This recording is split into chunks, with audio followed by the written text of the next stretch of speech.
हरे कृष्ण। आप सभी श्रद्धालु भाइयों और बहनों को फाल्गुन मास के पावन आगमन की हार्दिक शुभकामनाएं। आप देख रहे हैं आपका अपना आध्यात्मिक चैनल आस्था, श्रद्धा और भक्ति। प्रिय भक्तों, हमारे वैदिक पंचांग के अनुसार फाल्गुन मास वर्ष का अंतिम मास माना जाता है। इसके पश्चात चैत्र मास का शुभारंभ होता है और उसी के साथ नव वर्ष की पवित्र शुरुआत होती है। इसलिए फाल्गुन मास केवल एक महीना नहीं, बल्कि पुराने कर्मों के शोधन और नए संकल्पों के निर्माण का द्वार है। सबसे पहले हम आप सभी का हृदय से धन्यवाद करते हैं। आपका स्नेह ही हमें निरंतर आपको शास्त्रों की अमृत कथा सुनाने की प्रेरणा देता है। और आज से हम आरंभ कर रहे हैं फाल्गुन मास की विशेष पौराणिक कथा श्रृंखला। यह वही मास है जिसमें महाशिवरात्रि का महान पर्व आता है, होली का दिव्य उल्लास आता है और ऋतु परिवर्तन के साथ प्रकृति भी नया रूप धारण करती है। यह मास भगवान शिव और भगवान विष्णु दोनों को अत्यंत प्रिय है। इसी काल में साधना, व्रत, जप और कथा श्रवण का फल कई गुना बढ़ जाता है। प्रिय भक्तों, फाल्गुन मास केवल पर्वों का महीना नहीं है, यह आत्मा को जागृत करने का समय है। यह मोह से मुक्ति और भक्ति से युक्त होने का अवसर है। इसलिए आज से प्रतिदिन आपके अपने चैनल आस्था, श्रद्धा और भक्ति पर आपको सुनाई जाएंगी फाल्गुन मास से जुड़ी दिव्य कथाएं।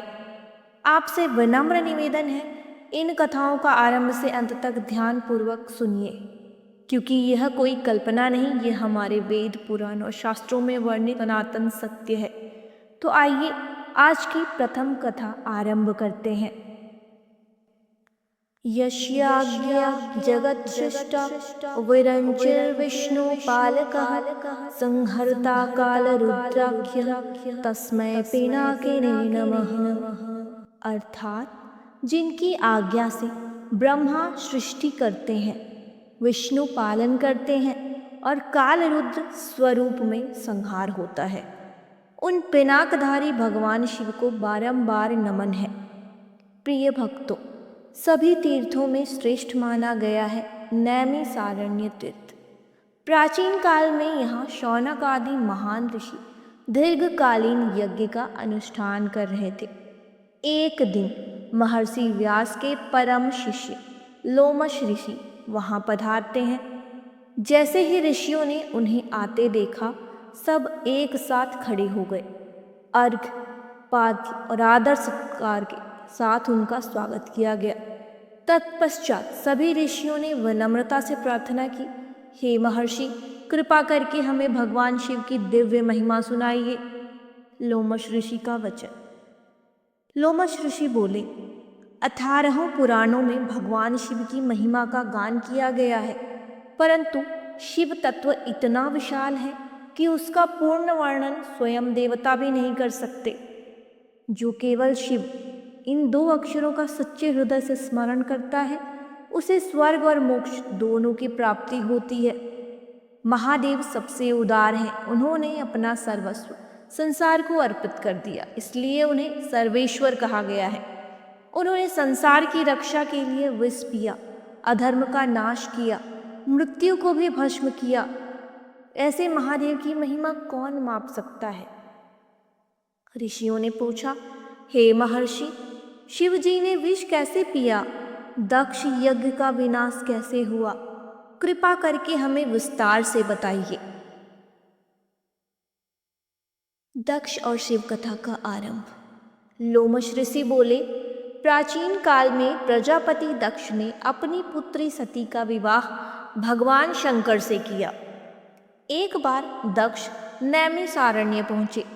सभी देवता, ऋषि और असुर भी उन्हें सम्मान देने उठ खड़े हुए, लेकिन भगवान शिव ध्यान में लीन थे। उन्होंने दक्ष को प्रणाम नहीं किया। यह देखकर दक्ष का अहंकार जाग उठा। क्रोध से उनका हृदय जलने लगा। उन्होंने शिव का अपमान करना आरंभ कर दिया। दक्ष बोले, यह भूत पिशाचों में रहने वाला जटाधारी, भस्मधारी मुझे प्रणाम क्यों नहीं करता? क्रोध में आकर दक्ष ने घोषणा कर दी, आज से यह रुद्र सभी यज्ञों से बहिष्कृत रहेगा। यह सुनकर नंदी क्रोधित हो गए। उन्होंने कहा, जिस शिव के नाम से तीर्थ पवित्र होते हैं, उसी शिव को तुमने श्राप दे दिया। जिस शिव ने सृष्टि की रक्षा की, उसी को यज्ञ से वंचित करने चले हो। भगवान शिव ने नंदी को शांत करते हुए कहा, हे नंदी, मैं स्वयं यज्ञ हूँ, यजमान भी मैं हूँ, यज्ञ का फल भी मैं हूँ। मुझे कोई यज्ञ से कैसे अलग कर सकता है? मुझे कोई यज्ञ से अलग नहीं कर सकता। मैं सीमाओं में बंधा नहीं हूँ, मैं सर्वत्र हूँ, सर्वत्र व्याप्त हूँ।